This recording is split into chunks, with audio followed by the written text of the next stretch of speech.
Welcome back to Reels Reaction! I'm your host, Pacheco.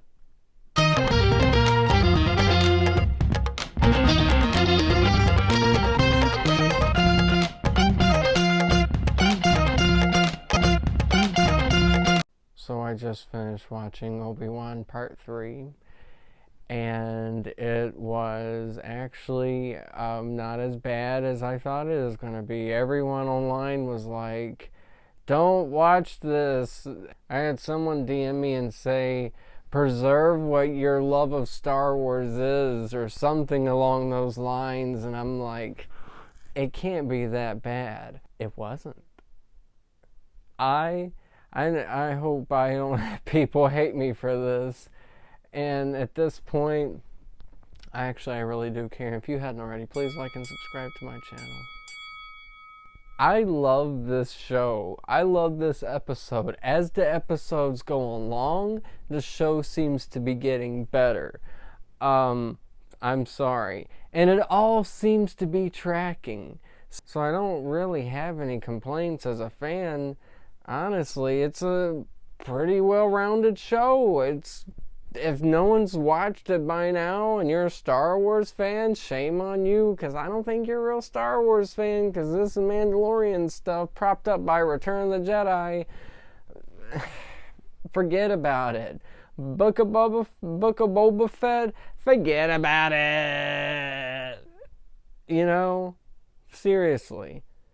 Yeah, I don't know. Maybe I'm just weird, but the whole Obi-Wan, Luke, Vader, Anakin conflict, it's just all so fascinating. And I'm glad we're getting to explore a little bit more of this aspect of it, because, you know, it was like a little joke. How did, Obi-Wan be, 40 last time we saw him, and now he's 85, now looks like Alec Guinness. We're going to get into that. Spoilers. Spoilers ahead, everyone. This is part 3.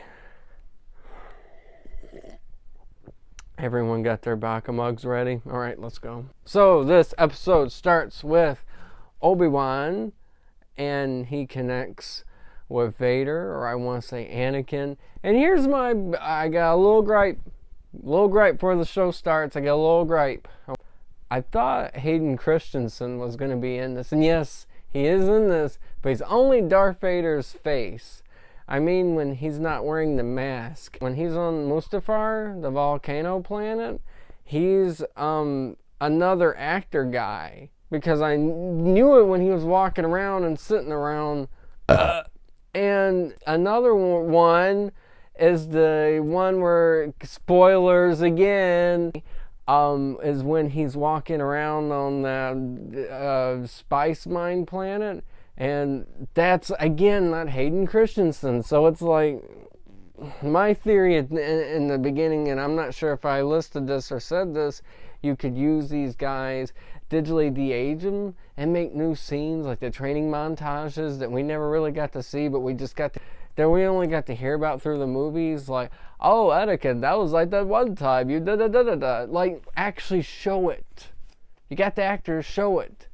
I get it. Hayden's not acted for years. Maybe that's the thing, I don't know. You can't say his performance is weak when he don't have really a performance at all. Alright, I'm done griping. Let's get into the show. Obi-Wan is on the transport with Leia. He connects with Darth Vader, and we see Darth Vader being assembled like a toy assembly factory, because that's what it's like with the Elon Musk arms. And it looks like him and Obi-Wan are having a force connection, kind of like Rey and Ben, which is ironic because he's going by the name Ben now, in case you hadn't heard. And it's pretty cool. So, and he gets bored and is, more technically minded because he's had time to do things, and fixes Lola for Leia. I thought that was nice. And she's like, can you use the Force or something to make this go faster? I know Carrie Fisher don't sound like that, but that's just my impression of a kid. I'm going to cut it short. I'm not going to make this real lengthy if I can. There's a lot of ground to cover. I don't want to give out a whole lot. I mean, this was really cool. So, cut to, in the next scene, we're at that mining planet. Obi-Wan said what it was. I didn't catch what he said. He's like, oh, it's really a shame about this place. It used to be such a lush planet. He's like, but the Empire took it over. And Leia is just like kind of all naive to all this. It's so interesting. But she's learning a lot in this.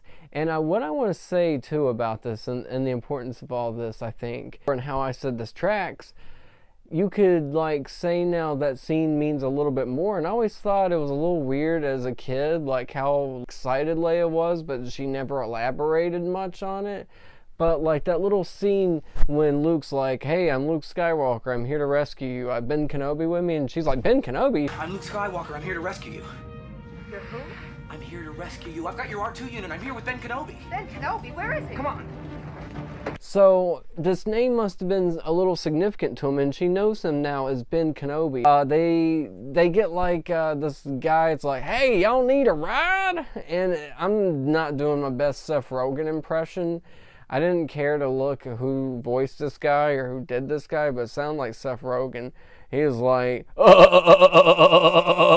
you know, he didn't do the laugh, thank God, or I probably would have like burned the TV. So Frack or whatever is not even a real trustworthy name. I'm Frack. Let's just start with our names. Hi, ladies. I'm Frack. Shit. You guys sound like y'all need help. Tell me your story, friends. And he tries to get him in trouble, like, and it doesn't work. He gets like stormtroopers, and they start questioning Obi-Wan. He's like, no, I don't know any Jedi. I wouldn't know what a Jedi was if it came right in front of me. Like Obi-Wan and Leia are doing like a little father-daughter type of covert something, you know. They're really doing a really good little cover story. Like both of them work really well together. He comes up a part of it, and then she finishes it for him. I'm not going to give out like all little details of the story, but it's interesting. We find out a little bit about Kenobi, and if they build on this, we hear Obi-Wan say that he's like, you know, just like you, Leia, I was once taken when I was a child, and I had a baby, and there was a baby brother I might have had. Wouldn't that be interesting? Just saying. I'm not going to get into any more like big details. I thought this was interesting. She calls him out. She's like, you knew my actual mom. She's like, are you my dad in real life? And he was like, I wish I could say yes. He's like, but no. And I think that was sweet. I really, you know, they look like a real father-daughter thing. And like, it's interesting. To me, this adds a little bit more characterization to Kenobi's character. And I'm fine with all this little world-building stuff. So the first set of stormtroopers that Frack gets on his little transport question Obi-Wan and question Leia, get no results or answers, and Frack's like, well, crap. I mean, he don't say that, but pretty much. He's like, hey, I know another stop I can take us to if y'all be willing to go. And they're like, okay, and not, you know, what are they gonna do? Obi-Wan thought he got stood up out in this desert. He's like, Leia, they're not here. He's like, people lie, Leia. I want to say, I think this is interesting. Obi-Wan mentions that her dad, Bail Organa, is trying to like help the Empire, like kind of cool them off. So I take it the rebellion hasn't actually been formed completely yet. It's just very neat. So there is a rebel spy in this, and she's wearing like an Imperial costume.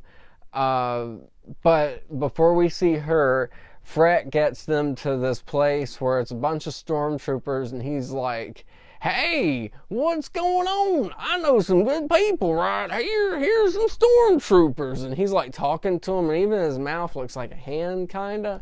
It's kind of funny. Like, it looks like he's doing like kind of like this right here, that type of thing, you know? But like, I don't think that's what...